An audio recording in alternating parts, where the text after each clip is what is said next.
70% proviene de la gestión de las inversiones que hace su operadora de pensiones. En las mujeres tenemos una desventaja en este tipo de situaciones y es, por ejemplo, lo que llamamos técnicamente lagunas previsionales.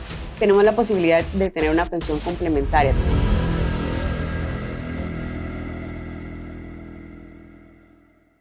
Bienvenidas y bienvenidos a este espacio Mujeres. Mi nombre es Mayra Brown Vargas. Mujeres jóvenes y pensiones. ¿Lo ha pensado? Quédate con nosotras porque hoy vamos a hablar de este tema que resulta ser fundamental. Para eso nos acompaña Sujei Gómez Cortés. Ella es directora comercial de la operadora de pensiones de la Caja Costarricense del Seguro Social. ¿Es así, Sujei? Así es, mucho gusto y encantada de poder acompañarlos. A todos los que nos están viendo, un especial saludo. Muchísimas gracias, Sujei. ¿Qué son los operadores de pensiones? Empecemos por ahí. ¿Y por qué son importantes? Bueno, las operadoras de pensiones somos entidades que administramos recursos de los trabajadores asalariados. Actualmente somos 6 en el mercado y administramos el Fondo de Capitalización Laboral, que es una especie de seguro contra el desempleo. Administramos la pensión complementaria obligatoria y también la pensión complementaria voluntaria. Estos fueron creados a partir de la Ley de Protección al Trabajador en el año 2000 y tenemos una función importantísima en la sociedad debido a que, tenemos la misión de cuidar el dinero de nuestros clientes, de nuestros millones de afiliados, y no solo eso, sino hacer crecer ese dinero para que tengan buenas pensiones al momento de su retiro. Es realmente una función importante. Retadora, definitivamente. Sujei, hay diferentes tipos de regímenes de pensiones, ¿verdad? ¿Cuáles son las diferencias entre cada uno?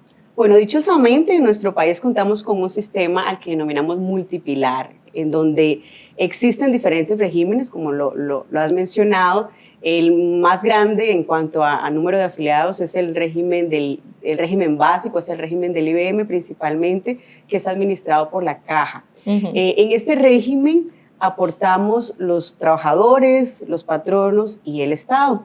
Hay otros regímenes también, además del IBM, está el del Poder Judicial, el del Magisterio, en este concepto de régimen básico, y básicamente nos otorgan la pensión básica, aquella que implica cumplir con una edad y con una serie de cuotas. En el caso del IBM hay pensiones mínimas y pensiones máximas y rige el principio de la solidaridad, en donde el que más gana, más aporta, ¿verdad? Tiene sus particularidades y es sujeto de revisión constante, principalmente por situaciones que acontecen por cambios demográficos. Vemos el tema de la natalidad, de la esperanza de vida, una serie de factores que afectan el funcionamiento de estos regímenes.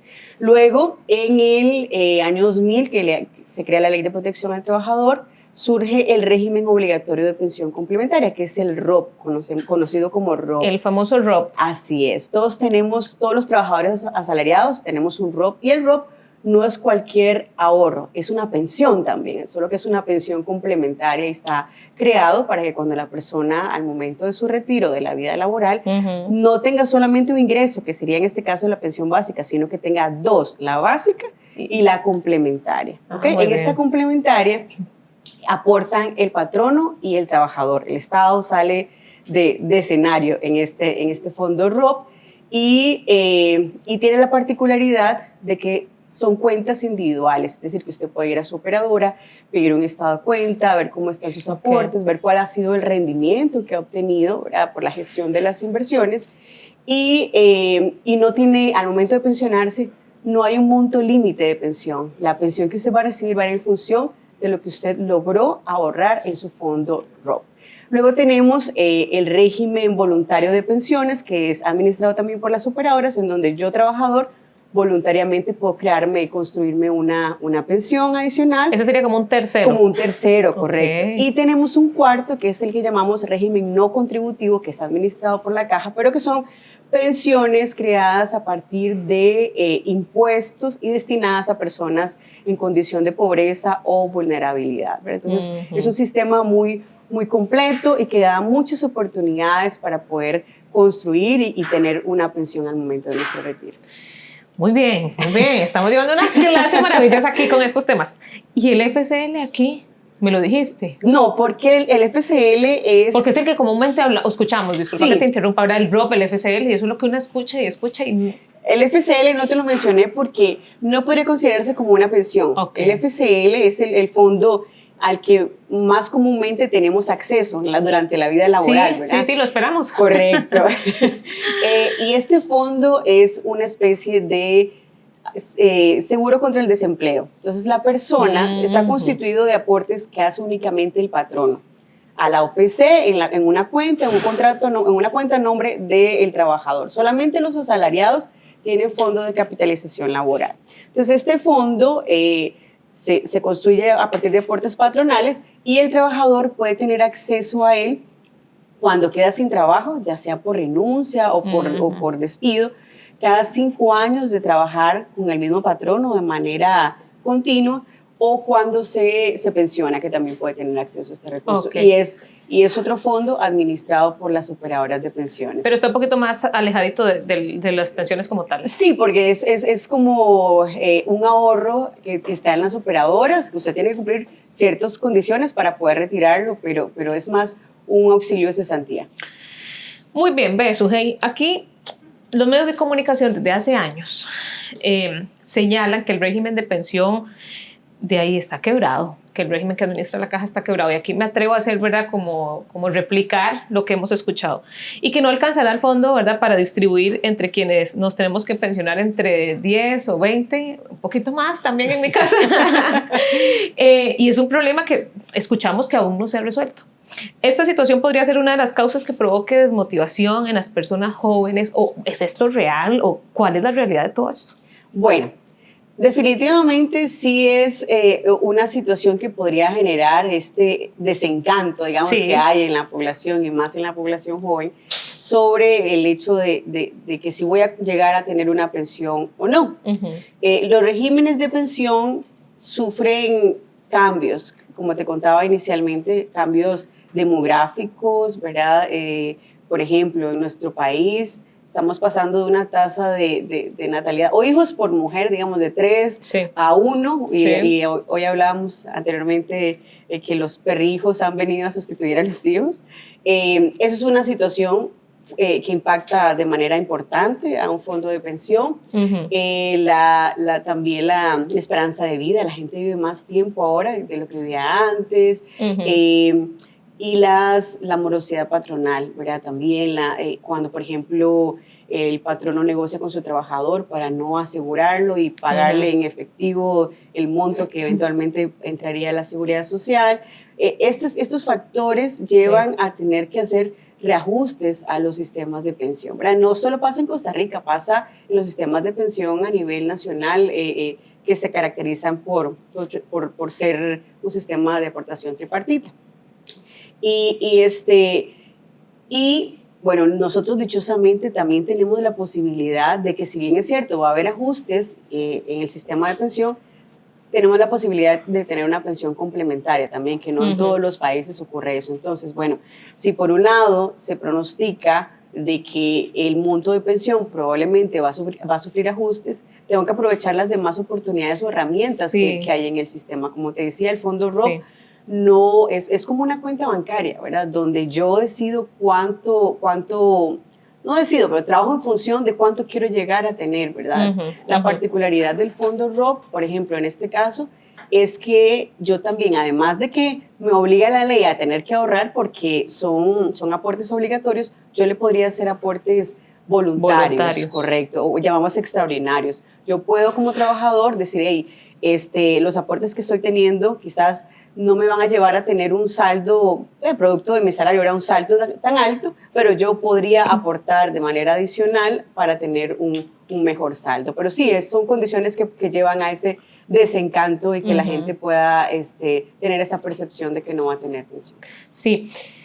De pronto, si alguien nos está viendo, nos está escuchando, y seguro dirán, ¿qué está haciendo el INAMO hablando de estos temas? ¿Verdad?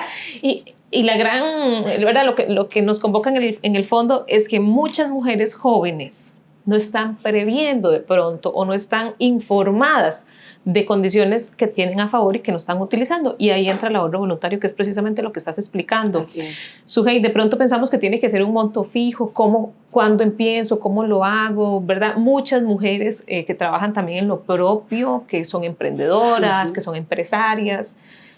¿Qué les decimos a las mujeres jóvenes con toda esta opción de los fondos, de las pensiones voluntarias? Bueno, las opciones están, mujeres. Lo que tenemos que hacer es, además de preocuparnos, ocuparnos. Entonces, si en algún momento de la vida yo fui trabajadora asalariada del año 2000 a la fecha, ¿verdad? Es decir, aunque sean 2 meses, 3 meses que yo ya tenía un trabajo como asalariada, yo ya tengo un fondo ROP. Hay una operadora de pensiones que administra mi fondo ROP, ¿verdad? Aunque sea, insisto, un mes, un aporte que ya he ingresado. A partir de eso, si yo ya no estoy más en el sector formal, yo puedo seguir aportando a mi fondo ROP para tener una pensión complementaria obligatoria. Y si nunca he sido parte del sector formal, puedo tener una pensión voluntaria. Eso es muy importante. Sí, ¿y cómo empiezo? Bueno, tengo que acercarme a la operadora de pensiones para que me brinden la asesoría. Hay diferentes planes, hay ahorros en colones, hay ahorros en dólares y el fondo ROP también, que es un fondo que se administra en colones, ¿verdad? Entonces, hay diferentes opciones mediante débito automático. Aquí las operadoras hemos procurado facilitar las opciones de ahorro para este tipo de planes, porque todos queremos realmente que al momento del retiro de la vida laboral, las personas podamos tener pensión. Y especialmente hago énfasis en las mujeres. Las mujeres tenemos una desventaja en este tipo de situaciones y es, por ejemplo, lo que llamamos técnicamente lagunas previsionales. Eso es el tiempo en el que nosotros no estamos aportando para nuestros fondos por diferentes razones. Por ejemplo, podría ser que por la maternidad decidamos dedicarnos a nuestros hijos en los 2, 3, 4 primeros años de su infancia y eso hace que no sigamos aportando, ¿verdad? Y eso al final afecta el promedio de ahorro que voy a tener en mi pensión complementaria. En muchas ocasiones las mujeres somos, por temas culturales, más en Latinoamérica, cuidadoras, ¿verdad? Por naturaleza. Entonces, algún familiar, de pronto los padres, ¿verdad? Y tenemos que salir de la vida laboral para dedicarnos a este tipo de roles y nos coloca en desventajas para poder tener mejores pensiones. Entonces, nosotras principalmente tenemos que buscar este tipo de herramientas para lograr tener una pensión. ¿Dijiste que se llama lagunas? Previsionales. Previsionales. Sí, que son esos espacios en donde me quedé en el trabajo doméstico no remunerado, me salí, digamos, del empleo remunerado y no recibí aportaciones, ¿verdad? Claro, y es ahí lo que, esas situaciones generan que al final el saldo que tengas en tu ROP no sea suficiente para tener una pensión atractiva, digamos. No, y le pasan a muchas mujeres. Claro. O sea, ahorita que estás diciéndolo, ¿verdad? Técnicamente uno empieza a pensar en ejemplos, ¿verdad? De pronto de tías, ¿verdad? De señoras vecinas que les pasó justamente eso. Y tenemos otros casos de las mujeres que nunca han trabajado porque se dedican a sus hogares. Entonces dependen de la pensión de la pareja. Sí, económicamente. Y recordemos que las pensiones, por ejemplo, por viudez no son iguales a las que recibe el asegurado directo, ¿verdad? Entonces ahí hay muchos elementos que no juegan a nuestro favor. Y nos obliga a tener que tomar medidas prontas. Para mí los 25 años es la edad clave para empezar un ahorro. Ya estamos un poquito tarde. Estoy un poquito tarde, pero esa es la pregunta pero nunca es tarde para empezar. Esa era la pregunta que te iba a hacer, que dicha que me la dijiste. Nunca es tarde y realmente empezar lo más pronto es clave. Así es, así es. Sujei, ¿qué tan importante es el tiempo que pasemos ahorrando para el monto que tendremos al final? Bueno, se dice que Albert Einstein dijo que el interés compuesto era la octava maravilla. El que lo conocía ganaba dinero y el que no lo perdía. Yo no sé si eso será cierto. Lo que sí es cierto es que este tipo de ahorros, como el ROP, permiten que se gane interés sobre interés. Y la clave es el tiempo. Son fondos de acumulación de unos 40 años aproximadamente. Y este tipo de ahorros, la clave es la constancia. Si yo voy a destinar 10,000 o 20,000 colones para este tipo de ahorros, ser constante. No significa sacrificar mi liquidez, ¿verdad? No significa decir, es que por ahorrar para una pensión ya no tengo para comer o ya no tengo para pagar mis gastos mínimos. No, realmente es destinemos un monto con el que nosotros nos sintamos cómodos también, pero que sea suficiente, ¿verdad? O sea, algo representativo, y lo destinamos para la pensión, lo vamos desarrollando como un hábito de forma tal que luego ahorremos sin sentirlo. A veces destinamos más tiempo, más recursos para sacar un crédito por un celular, por ejemplo. Entonces no me duele pagar 50,000 colones en un crédito por un celular, pero sí sacar 10,000 para construir mi futura pensión. Entonces, sí, y el monto puede ser desde... El monto, no hay, para los planes voluntarios hay montos mínimos, hay de $20, 5,000 colones. Para el aporte extraordinario, AMI-ROP, no hay un monto mínimo, pero también si usted ahorra 1,000 colones al mes, va a generar una expectativa de algo que no va a poder cumplir, porque con 1,000 colones no es mucha la diferencia que se puede marcar. Entiendo. Un dato importante, nada más antes, para que no se me vaya. Del 100% del dinero que usted logra acumular en su fondo ROP, de su saldo, el 70% proviene de la gestión de las inversiones que hace su operadora de pensiones. ¿El cuánto? El 70%. El 70%. Y el 30% de los aportes. Eso en un periodo de acumulación de 40 años. Entonces, significa que es clave la gestión de las inversiones que hace la operadora, y para eso el tema de interés compuesto y el tiempo tiene un valor importantísimo. Wow, sí. Yo no dejo de pensar de pronto también en muchas mujeres jóvenes, que es la invitación, digamos, especial el día de hoy, y que son chicas emprendedoras y que tampoco han iniciado, digamos, una relación laboral remunerada en su edad joven, digamos, chicas de 20 y tantos años, que iniciaron con emprendimientos. Para ellas esta perfectamente es una opción. Claro, sería un régimen voluntario, una pensión voluntaria. ¿Verdad? Pero para los que en algún momento tuvieron alguna aportación como trabajador asalariado, pueden también contar con la opción del aporte extraordinario al ROP. Sí, muy bien. Y de pronto a veces gastamos ese dinero, como lo decís, en algunas otras cosas que no son, ¿verdad? Sí. Algunas compritas ahí que vienen del exterior. Sí, que no estamos pensando como en el futuro, en nuestras mejores condiciones para tener una adultez, una vejez digna. Y más si somos mujeres, por las condiciones que ya conversamos. Exacto. ¿Verdad? Aquí me dicen por ahí que vos tenés alguna estadística, ¿verdad?, bastante reveladora que nos hace reflexionar sobre la importancia de ahorrar desde jóvenes. Bueno, sí. Tengo, de hecho, en mi teléfono como favorito es una imagen de la portada de La Nación en el año 2018, por ahí aproximadamente, que decía, así bien alarmante, 400,000 jóvenes se quedarían sin pensión, ¿verdad? Para mí fue un número realmente muy preocupante, porque yo digo, si vamos hacia ser un país de gente adulta, mayor, porque las cifras también nos reflejan que tenemos una población que va envejeciendo muy rápido, y tenemos población joven que no crece en ese mismo nivel, eso es alarmante. Y si vemos cifras, por ejemplo, del régimen del IBM, recientemente se reveló que del 1,5 millones de la población joven, digamos hasta los 35 años aproximadamente, están aportando para una pensión 630,000. Eso significa como un poquito más de un 40%. Aquí lo claro es que si no aportamos para una pensión, no vamos a tener una pensión. Claro. ¿Qué va a pasar? ¿De qué van a vivir estas personas? Esa es la gran interrogante, ¿verdad? Sí. Y esa es precisamente lo que venimos a invitar el día de hoy. Así es, que las alternativas están, las herramientas están. Solo tenemos que dar ese paso y pensar en nosotras y en cómo vamos a vivir nuestra etapa de retiro. Acercarnos a las operadoras. Así es. Muy bien. Pues yo no tengo más nada que agregar. Si aquí la señora, ¿verdad?, encargada de cuidarnos la platita, como dice ella, tiene este nivel de seguridad, de lo que nos está diciendo, de las opciones que tenemos a la mano. Usémoslas. Así es. Usémoslas. Y bueno, aquí la primera convocada soy yo y voy a hacerme mi voluntario. Sujei, un gusto. No, para servirles, el gusto es mío. Y nada más un mensaje ya para finalizar. Claro.